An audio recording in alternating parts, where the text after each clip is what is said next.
दोस्तों, के बी राजेंद्र आप सबों को नमन करता है। गौतम बुद्ध से संबंधित विवेकानंद के विचार के इस कार्यक्रम में आप सबों का बहुत बहुत स्वागत है। दोस्तों, विवेकानंद कहा करते थे कि कई बार गौतम बुद्ध से ईश्वर के अस्तित्व के संबंध में प्रश्न पूछे गए, पर उन्होंने सदैव यही उत्तर दिया, मैं नहीं जानता। उनसे पूछा गया कि मनुष्य का प्रकृत कर्तव्य क्या है, तो बुद्ध ने कहा, शुभ चरित्र बनो और शुभ कर्म करो। एक बार 5 ब्राह्मणों ने आकर उनसे विनती की, भगवान, हमारे वाद विवाद का न्याय कीजिए। उनमें से एक ने कहा, भगवान, मेरे शास्त्रों में ईश्वर का यह स्वरूप बतलाया गया है और उसकी प्राप्ति के लिए यह मार्ग दर्शाया गया है।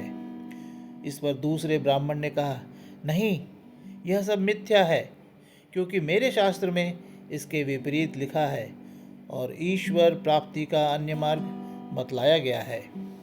इस प्रकार दूसरों ने भी शास्त्रों की दुहाई देकर ईश्वर के स्वरूप तथा उसकी प्राप्ति के संबंध में अपने अपने मत प्रकट किए।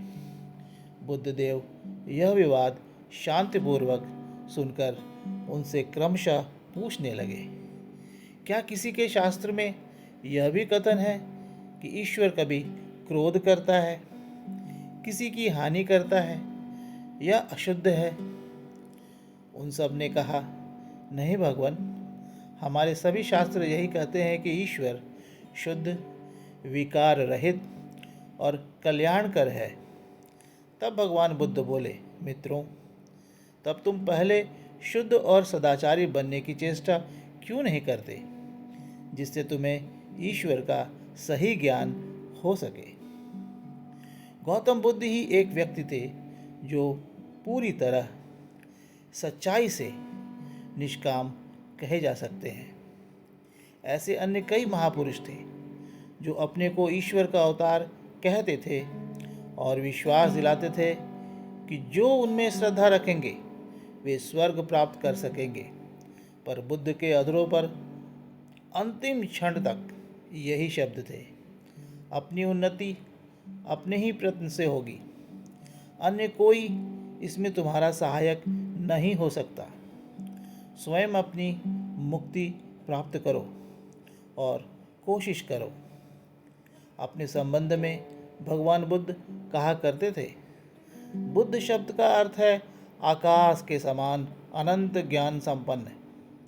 मुझ गौतम को यह अवस्था प्राप्त हो गई है और यदि तुम भी मन से प्रयत्न करो तो इस स्थिति को प्राप्त कर सकते हो। बुद्ध ने अपनी सब कामनाओं पर विजय प्राप्त कर ली थी। उन्हें स्वर्ग जाने की कोई लालसा न थी और न ऐश्वर्य की ही कोई कामना थी। अपने राजपाट और सब प्रकार के सुखों को उन्होंने त्याग दिया था। इस राजकुमार ने अपना सिंधु सा विशाल हृदय लेकर नर नारी तथा जीव जंतुओं के कल्याण के लिए भारतवर्ष के कोने कोने में भ्रमण कर भिक्षा से जीवन निर्वाह करते हुए अपने उपदेशों का प्रचार किया। जगत में वे ही एकमात्र ऐसे हैं जो यज्ञों में पशु बलि निवारण के लिए, किसी प्राणी के जीवन की रक्षा के लिए अपना जीवन भी निछावर करने को तत्पर रहते थे। एक बार उन्होंने एक राजा से कहा, यदि किसी निरीह पशु के होम करने से तुम्हें स्वर्ग प्राप्ति होती है तो मनुष्य के होम से किसी उच्च फल की प्राप्ति होगी। राजन, उस पशु को हटाकर मेरी आहुति दे दो, शायद तुम्हारा अधिक कल्याण हो सके। राजा स्तब्ध हो गया। इस प्रकार हम देखते हैं कि भगवान बुद्ध पूर्ण रूप से निष्काम थे। वे कर्म योग के ज्वलंत आदर्श स्वरूप थे और जिस उच्चावस्था पर वे पहुंच गए थे उससे प्रतीत होता है कि वे कर्म शक्ति द्वारा हम भी उच्चतम आध्यात्मिक स्थिति को प्राप्त कर सकते हैं। स्वामी विवेकानंद कहते हैं कि ईश्वर में विश्वास रखने से अनेक व्यक्तियों का मार्ग सुगम हो जाता है, किंतु बुद्ध का चरित्र बताता है कि ऐसा व्यक्ति भी जो नास्तिक है, जिसका किसी दर्शन में विश्वास नहीं, जो न किसी संप्रदाय को मानता है और न किसी मंदिर मस्जिद में ही जाता है, वो भी परम उच्च अवस्था को प्राप्त कर सकता है। बुद्ध के कार्यकलापों का मूल्यांकन करने का हमें कोई अधिकार नहीं। उनके विशाल हृदय का सहस्त्रांश पाकर भी मैं स्वयं को धन्य मानता। गौतम बुद्ध की आस्तिकता या नास्तिकता से मुझे कोई मतलब नहीं। उन्हें भी वह पूर्ण अवस्था प्राप्त हो गई थी जो अन्य लोग भक्ति, ज्ञान या योग के मार्ग से प्राप्त करते हैं। केवल इसमें या उसमें विश्वास करने से पूर्णता प्राप्त नहीं होती। निष्काम कर्म ही मनुष्य को उच्च अवस्था तक पहुंचा सकता है। यह जगत क्षणभंगुर एवं दुखमय है। समय तीव्र गति से व्यतीत होता जा रहा है।